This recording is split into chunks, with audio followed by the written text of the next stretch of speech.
Estimado lector, esta es otra voz que el tiempo casi ha logrado silenciar. Una carta olvidada, escrita por quienes quedan, para que la historia de quienes se fueron tampoco desaparezca. Era el invierno de 1943, y París ya no era la ciudad de los enamorados ni de los artistas que pintaban junto al Sena. Era una ciudad quieta, desconfiada, donde los pasos resonaban demasiado y las ventanas permanecían cerradas. Me llamo Madeleine Durand y tenía 26 años cuando llegué al orfanato de Saint-Clair, un edificio de muros tan altos que parecían no dejar pasar ni la luz. Fui enviada por el hospital de Lyon con la promesa de que allí haría falta una enfermera de corazón fuerte y manos discretas. No supe entonces lo que esa frase significaba. El portón de hierro se abrió con un chirrido que me atravesó los nervios. Detrás, el jardín era una extensión de tierra húmeda y árboles desnudos. Unas figuras pequeñas se movían entre la niebla, recogiendo ramas. No reían, no hablaban, solo se oían sus pasos sobre las hojas secas, acompasados, metódicos. Una de las monjas, la hermana Clotilde, me recibió con una sonrisa que no alcanzó los ojos. Me mostró las instalaciones, los dormitorios, la cocina, la pequeña enfermería donde pasaría mis días.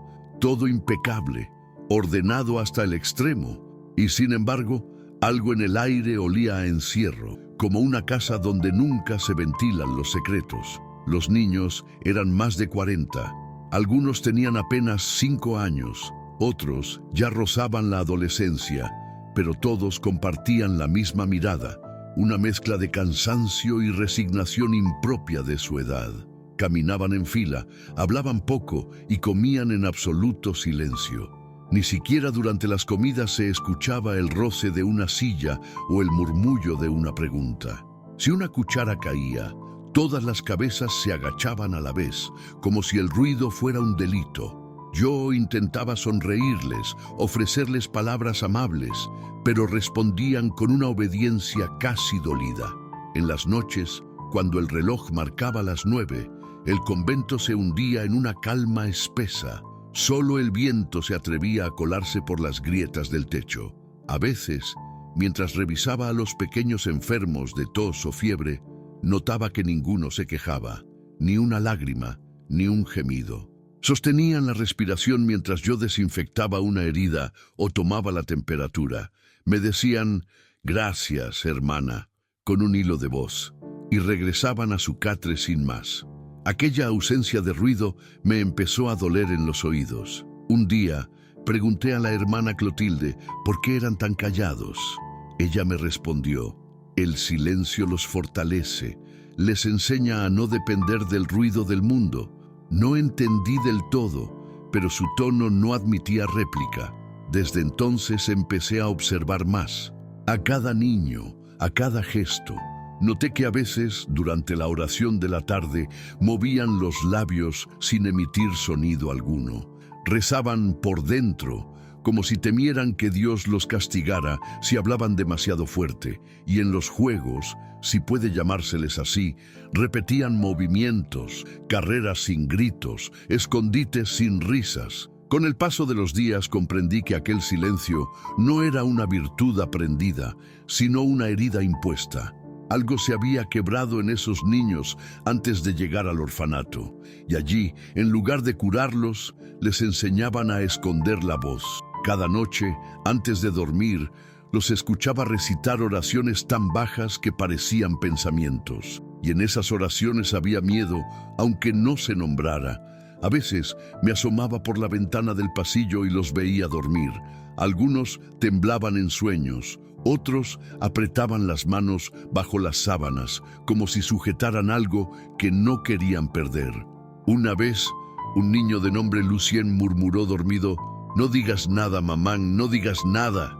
Al amanecer, me pidió perdón por hablar mientras dormía. Nadie debería pedir perdón por soñar. Poco a poco, el silencio del orfanato comenzó a filtrarse en mí. Dejé de tararear al limpiar, de hablar conmigo misma, de escribir cartas. Era como si las paredes absorbieran cada palabra, y sin embargo, Sabía que detrás de esa calma algo oscuro respiraba. Aún no lo comprendía, pero empezaba a sentirlo. Ese lugar no era un refugio, sino una escuela del silencio. Un sitio donde los niños aprendían a desaparecer sin hacer ruido. La primera vez que escuché el término «los ejercicios» fue por casualidad, en una conversación entre dos monjas a la hora de la cena. Me encontraba en la cocina, preparando una infusión de hierbas para un niño con fiebre. Ellas hablaban en voz baja, pero el tono cargado de cautela me hizo prestar atención. «Mañana toca la segunda ronda», dijo una. «Que Dios los ayude», respondió la otra. «No todos aguantan». No entendía a qué se referían, pero aquella noche, mientras los niños se preparaban para dormir, decidí quedarme despierta un poco más. Desde la enfermería podía ver la puerta del gran dormitorio entreabierta y escuchar los pasos suaves de la hermana Clotilde al recorrer las filas de camas. Después, el sonido seco de una lámpara apagándose. Y enseguida, un silencio demasiado completo, como si el aire se hubiera retirado. Minutos más tarde, comenzaron los ejercicios. No eran cantos ni rezos. No había palabras, solo un ritmo extraño, el roce de pies descalzos sobre el piso, el susurro de un rosario moviéndose en manos pequeñas y de vez en cuando un ahogo contenido, una respiración cortada antes de convertirse en llanto.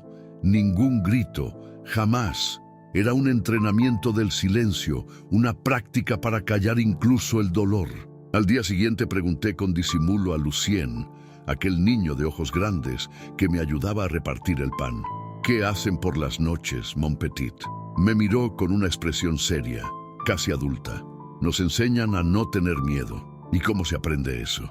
Lucien se llevó un dedo a los labios y susurró, callando. «Si no gritas, el miedo se va».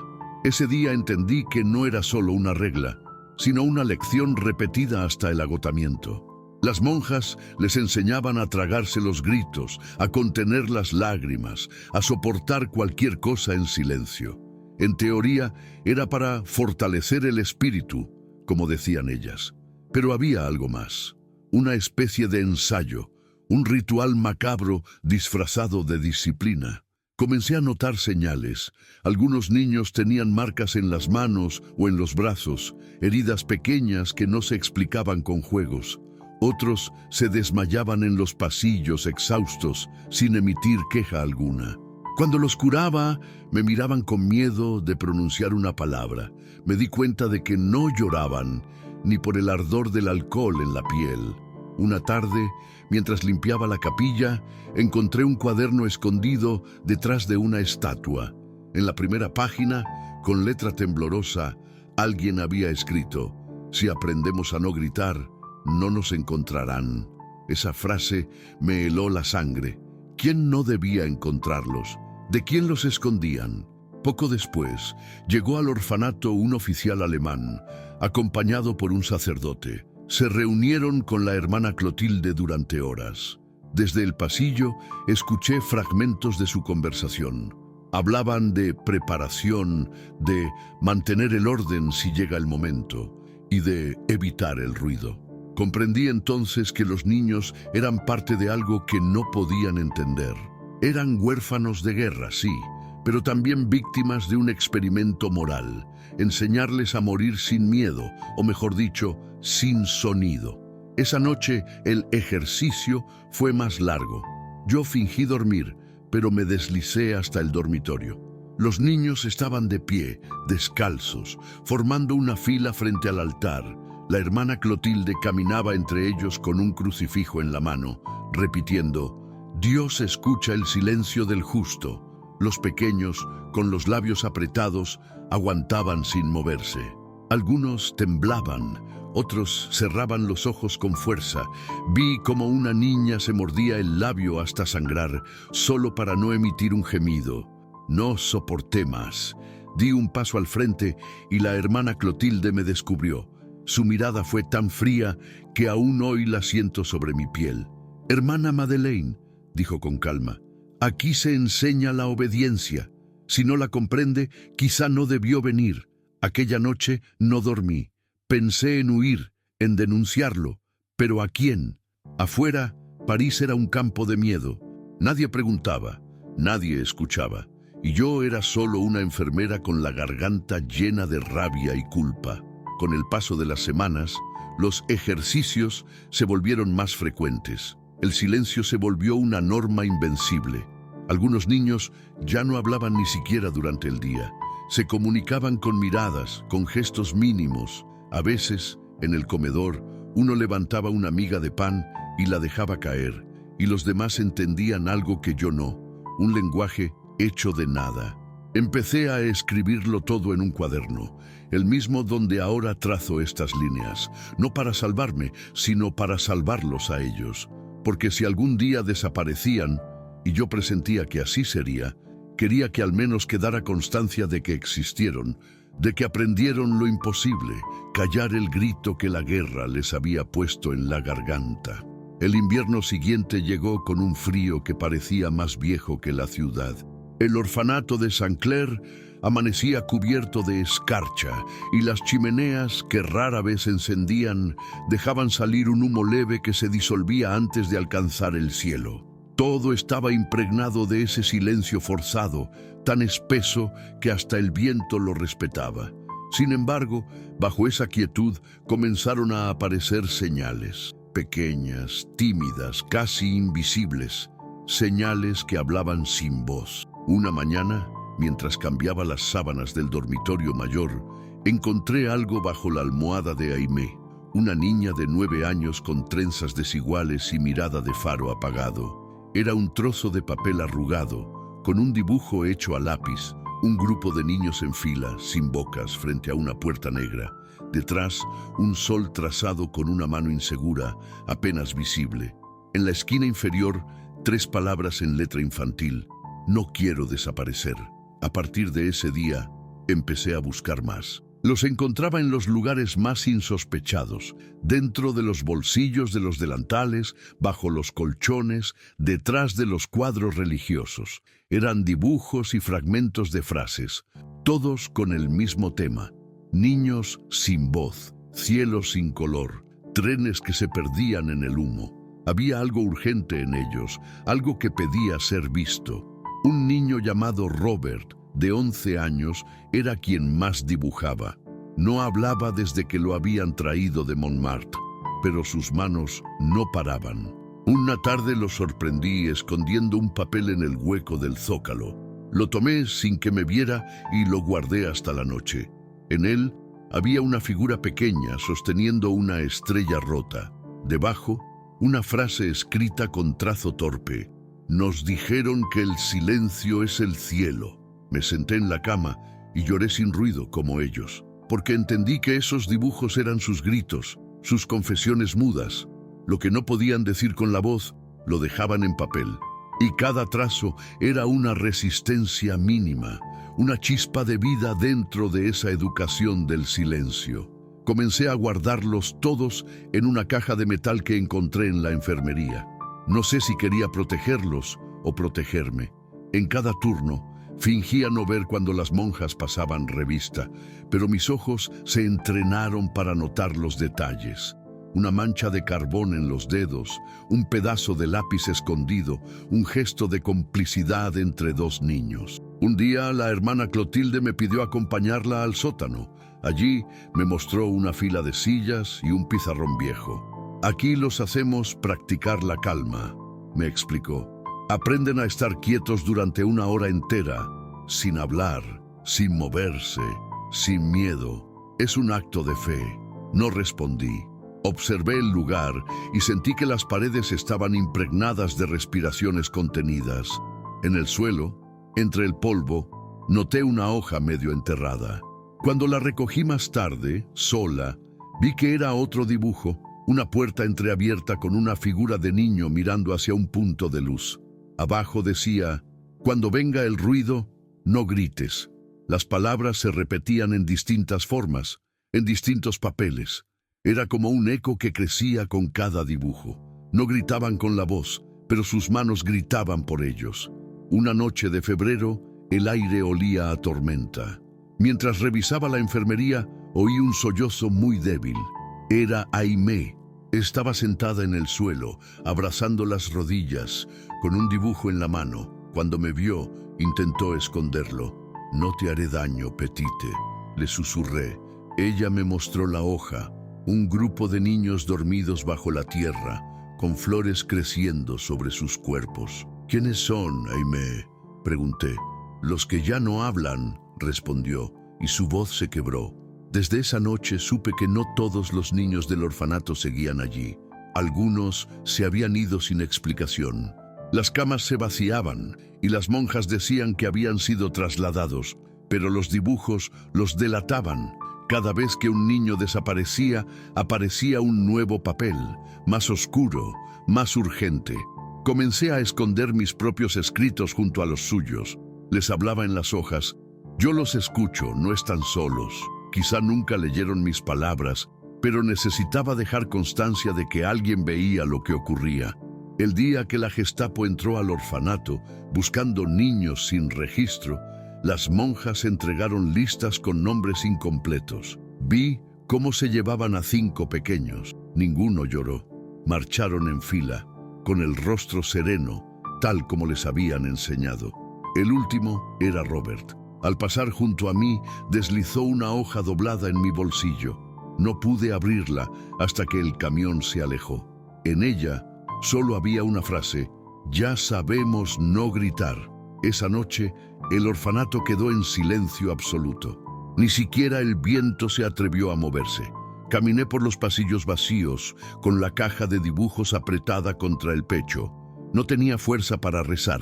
Solo me repetía a mí misma que esos trazos eran su voz y que mientras existieran, los niños no habrían desaparecido del todo. Pasaron los meses y la guerra comenzó a desmoronarse como un edificio sin cimientos. Se escuchaban rumores de retirada, de liberación, de justicia al fin. Pero en el orfanato de Saint Clair nada cambiaba. Las monjas seguían con sus rezos y su silencio. Los niños con sus movimientos mecánicos y yo con la certeza cada vez más amarga de que algo se estaba borrando del mundo sin dejar huella. Una mañana de abril de 1945, el portón principal se abrió y un grupo de soldados aliados entró. No había resistencia, no hubo disparos ni gritos, solo el eco de sus botas sobre las baldosas. Yo salí a recibirlos con las manos manchadas de tinta y cansancio. El capitán, un hombre de rostro curtido, me preguntó si quedaban niños. Asentí y los conduje al dormitorio principal. Quedaban solo 16. Todos miraban sin expresión, con los brazos cruzados sobre el pecho. Cuando los soldados les hablaron, ninguno respondió. «¿Por qué no dicen nada?», preguntó uno, confundido. No supe qué contestar, porque nadie les había enseñado a hablar, pensé, solo a callar. Los soldados los llevaron a un camión, con promesas de comida y calor. Aimé iba entre ellos, sosteniendo la caja de metal donde yo había guardado los dibujos. Me la devolvió antes de subir. «Es tu turno de cuidarlos», me dijo con una voz que apenas se escuchó, y se fue sin mirar atrás. El orfanato se vació en menos de una hora. Las monjas desaparecieron esa misma noche. Cuando el silencio volvió, ya no era el mismo. Era un silencio abandonado, lleno de ecos y de nombres que nadie repetiría. Caminé por los pasillos vacíos, toqué las camas frías y sentí que las paredes respiraban despacio, como si guardaran memoria. Pasaron los años. París volvió a llenarse de ruido, de gente, de vida. Pero yo no pude regresar a los hospitales ni a la rutina.